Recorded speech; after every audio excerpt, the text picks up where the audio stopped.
What's up, guys? Josh here today with Vogelitis, and as you can see, I am training chest, and this is at the MI40 gym here in Tampa, Florida. This is probably one of the best gyms I've ever trained at. The equipment is amazing. Whole place is just sick, loud music, etc. Place is just awesome to train at. I'm very thankful Ben lets me train here. So, in this video today, I'm going to be discussing pretty much some of the things that have helped me really develop my chest within the past year. And the first one, as you can see here, is going to be bands. Utilizing bands on certain exercises and getting maximal tension on the muscle throughout the movement. And for example, this machine, adding the bands on here, I mean, it's completely different exercise with or without the bands, and it feels freaking amazing. And as you'll see, I'll do like a drop set here, which is something else that I've definitely I believe has helped me with my chest is different intensity factors like drop sets, supersets. One thing I've been incorporating a lot lately is the rest pause and like the extreme stretches. I believe those have helped me out as well.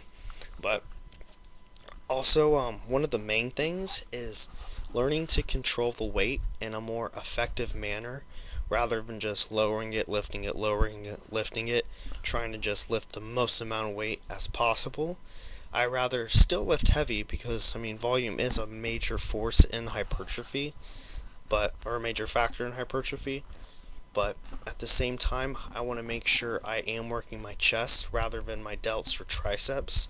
So, really just focusing like the mind muscle connection of pressing solely with my chest rather than just, kind of powering it up, powering it down, powering it up.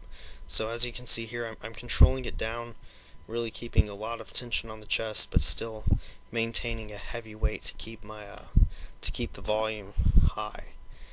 Some staple exercises in the past year I believe have really helped me with my training were incline dumbbell presses, which I do believe is one of the best chest exercises you can do, especially how most people's muscle fibers are aligned. It's just going to put the greatest amount of tension on the most amount of fibers possible while allowing for the greatest range of motion. So, if you are having a lagging chest, I would definitely say maybe start incorporating some incline dumbbell presses in there, as it has helped me a lot, and a lot of my clients I train too have really seen good chest results by focusing more on the incline dumbbell presses. Also, decline the machine, like the hammer strength machine, I really like that. I prefer it over dumbbells or barbell, as I find those are very hard to set up, especially with my mechanics because I'm short. So it's just a hard exercise for me to set up, but the machine works great. I get really good contractions, can get really good tension, move good amount of weight on that too.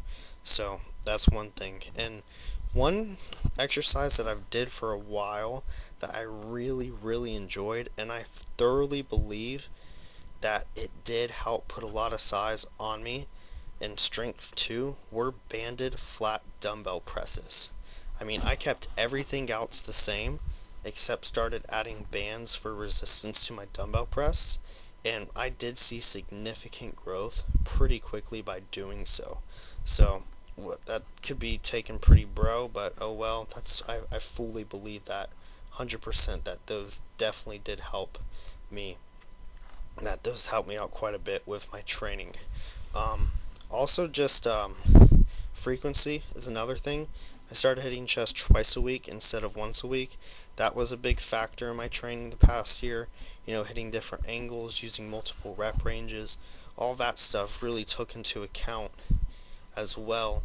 And I believe all of it goes hand in hand. They all work together, and if you want to complete chest, you definitely do have to hit multiple angles, and you're going to have to utilize different rep ranges. Still train heavy, train moderate, maybe do things like drop sets, supersets, like that, just to get the most amount of volume, most amount of tension placed on the chest, especially if it's a weaker body part. Increase that frequency, as that can be one heck of a driving factor to getting new muscle growth. The last thing I believe that's really helped me was I was training chest twice a week, and each time I would do like a free meal on that day. And in this case, I usually went to Chili's, which is an awesome restaurant, one of my favorites. And I would get steak fajitas, or sometimes I would get chicken fingers. I really, really like chicken fingers, even though that's like what 8-year-old kids get off the kids menu. I would get like the adult portion, or pretty much just the appetizer portion, and get ranch and barbecue sauce. Oh my gosh, I love chicken fingers and fajitas too. But also, you get Chili's is great because if you sit at the bar, they bring you free chips and salsa, which is like the best thing ever. Because if y'all have been to Chili's, you know the chips and salsa is the best part about going there. But I should get back to what I was talking about originally and say, yeah, just increasing calories overall on the weaker body part day is something I advocate, and it does help. I mean, with the overall recovery, and as well as just getting more calories in on the days that for the muscles you're trying to bring up. So that's pretty much it for the video, guys. I appreciate y'all for watching this. If you have any questions, comments, concerns, critiques, advice, whatever it may be, feel free to let me know. Drop a comment in the box below. And if you liked it, don't forget to like and subscribe. Have a great one, y'all.